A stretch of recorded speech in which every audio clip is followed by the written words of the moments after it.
Hello नमस्कार दोस्तों। Bihar DElEd entrance exam को लेकर आया दो नया नोटिस जो कि इस वीडियो में हम बताने वाले हैं। और सबसे पहला नोटिस जो है आप लोगों के लिए एक तरह से गुड न्यूज़ है बिहार डीएलएड एंट्रेंस एग्जाम की तरफ से। ये गुड न्यूज़ आपके लिए क्या है, देखिए बिहार डीएलएड एंट्रेंस एग्जाम का कोई भी चीज़ जो कराती है वो बीएसईबी कराती है, ठीक है, बिहार स्कूल एग्जामिनेशन बोर्ड। और इसके तरफ से इन्होंने गुड न्यूज़ यही निकाला है कि फॉर्म अप्लाई का लास्ट डेट इन्होंने एक्सटेंड कर दिया है। जो फॉर्म अप्लाई का लास्ट डेट इन्होंने एक्सटेंड किया है, जो आपका पहला गुड न्यूज़ है, ठीक है, वो क्या है कि लास्ट डेट को बढ़ा के जो कर दिया गया है 24 जनवरी, ठीक है, 24 जनवरी 2026 तक आप बिहार डीएलएड एंट्रेंस एग्जाम का फॉर्म भर सकते हो अगर अभी तक आपने फॉर्म नहीं भरा है तो। इस वीडियो में हम बताने वाले हैं आपको बिहार डीएलएड का एग्जाम डेट। क्या बताएंगे? बिहार डीएलएड का एग्जाम डेट। और साथ ही साथ आपको ये बताएंगे कि बिहार से डीएलएड करने का क्या फ़ायदा होता है, या कहीं से भी अगर आप डीएलएड कर रहे हो, ठीक है, डीएलएड करने के क्या फ़ायदे और नुकसान होते हैं इस वीडियो में बताने वाले हैं, जो कि आपको यूट्यूब पर कोई भी ये चीज़ डिटेल में आपको नहीं बताने वाला। तो अगर आप भी डीएलएड करने वाले हो तो इस वीडियो को जरूर देखिएगा अंत तक। और फॉर्म नहीं भरा है तो 24 जनवरी 2026 तक लास्ट डेट है फॉर्म भरने का। आज हम बात करने वाले हैं बिहार डीएलएड के बेस्ट बुक के बारे में, जो कि चक्षु पब्लिकेशन की तरफ से।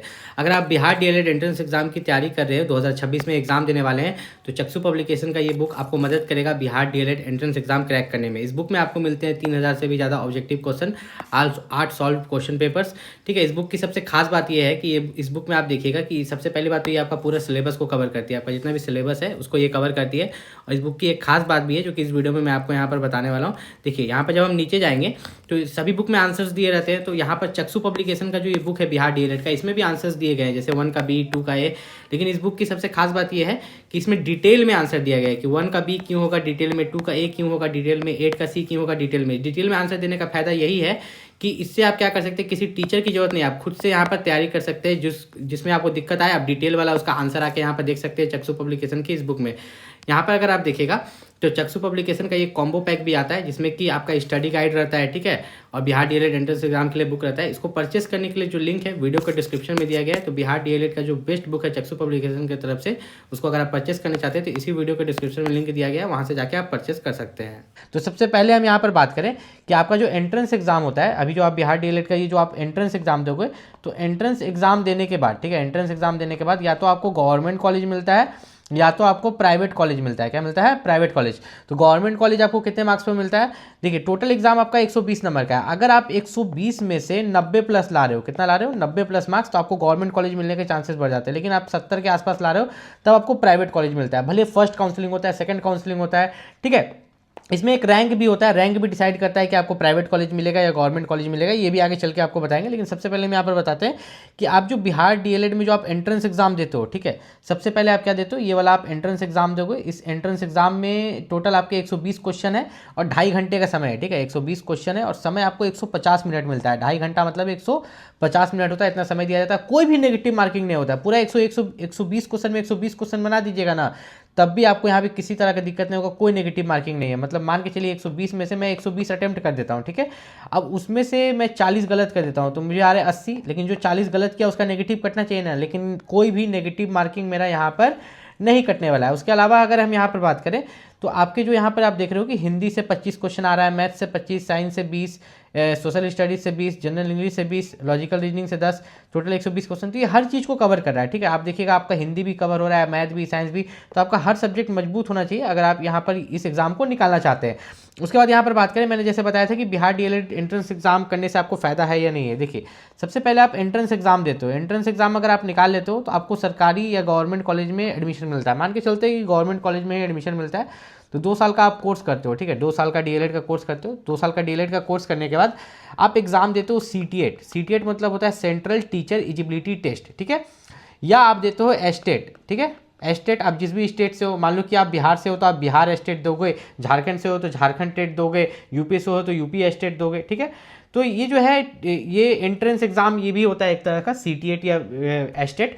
ये देने के बाद मान लो कि ये अगर एग्जाम आप निकाल लेते हो तो आप बीपीएससी की तरफ से जो टीचर वाला वैकेंसी निकलेगा उसको भर सकते हो, केंद्रीय विद्यालय में जो टीचर का वैकेंसी निकलेगा वो भर सकते हो, नवोदय विद्यालय में और भी स्कूल्स में किस टीचर के लिए, क्लास 1 से लेकर 5 तक जो प्राइमरी टीचर की वैकेंसी निकलेगी आप उसके लिए फॉर्म अप्लाई कर पाओगे, ठीक है।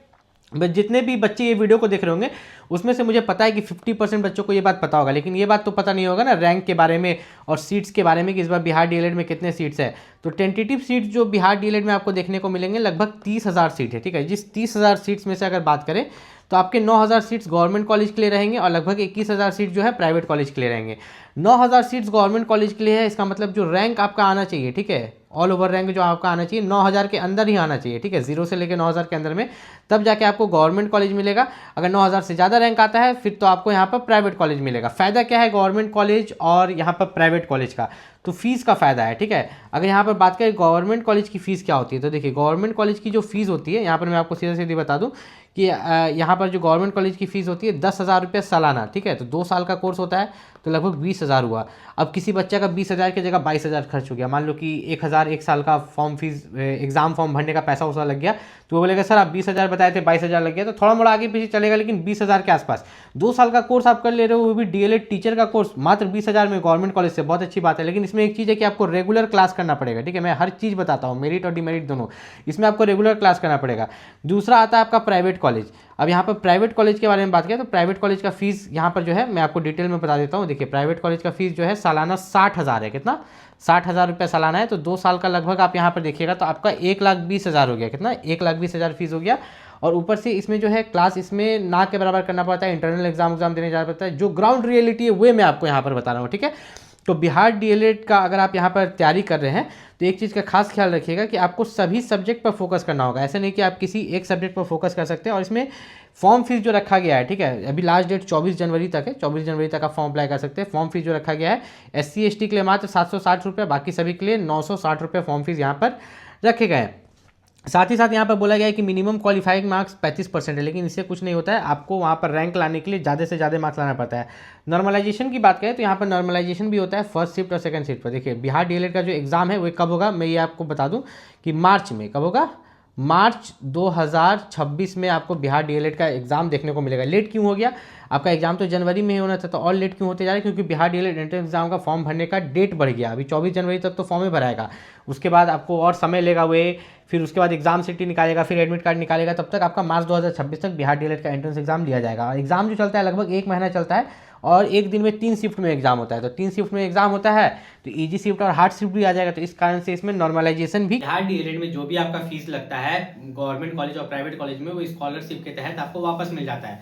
तो बिहार डीएलएड में जो भी आपका फीस लगता है, जैसे कि गवर्नमेंट कॉलेज में आपका फीस सालाना 10,000 रुपये लगता है, तो 2 साल का आपका 20,000 हो गया। तो क्या ये पैसा वापस मिल जाता है स्कॉलरशिप के तहत, तो हाँ, स्कॉलरशिप के तहत ये पैसा वापस मिल जाता है। आप जिस भी कॉलेज में आपका एडमिशन होता है उस कॉलेज से आपको बोनाफाइड लेना रहता है, बोनाफाइड लेके स्कॉलरशिप पोर्टल पे किसी कैफे से जाके आप ऑनलाइन अप्लाई करवाइएगा, तो ये पैसा वापस मिल जाएगा। अधिकतर ये इन लोगों को मिलता है जो कि रिजर्व कैटेगरी से रहते हैं, जैसे कि ओबीसी, SC ST और इन सब कैटेगरी से, ठीक है, रिजर्व कैटेगरी वाले बच्चों को, ठीक है। जनरल को खास करके शायद नहीं मिलता है, अभी कोई संशोधन किया गया होगा तो मान लीजिएगा हमसे ये गलती हुआ, लेकिन मेरे हिसाब से सिर्फ रिजर्व कैटेगरी को यहाँ पर जो है स्कॉलरशिप दी जाती है। फिर यहाँ पर अगर प्राइवेट की बात करें, प्राइवेट कॉलेज में जो फीस है आपका 60,000 रुपये सालाना, तो 2 साल का आपका हो गया 1,20,000, कितना हो गया 1,20,000। तो ये भी आपको स्कॉलरशिप के तहत वापस मिल जाता है, ठीक है। किसी भी स्टेट गवर्नमेंट कॉलेज से अगर आप करते हैं कोई भी कोर्स, तो वहां पर आप स्कॉलरशिप का फॉर्म भर सकते हैं और अपने पैसे को वापस ले सकते हैं।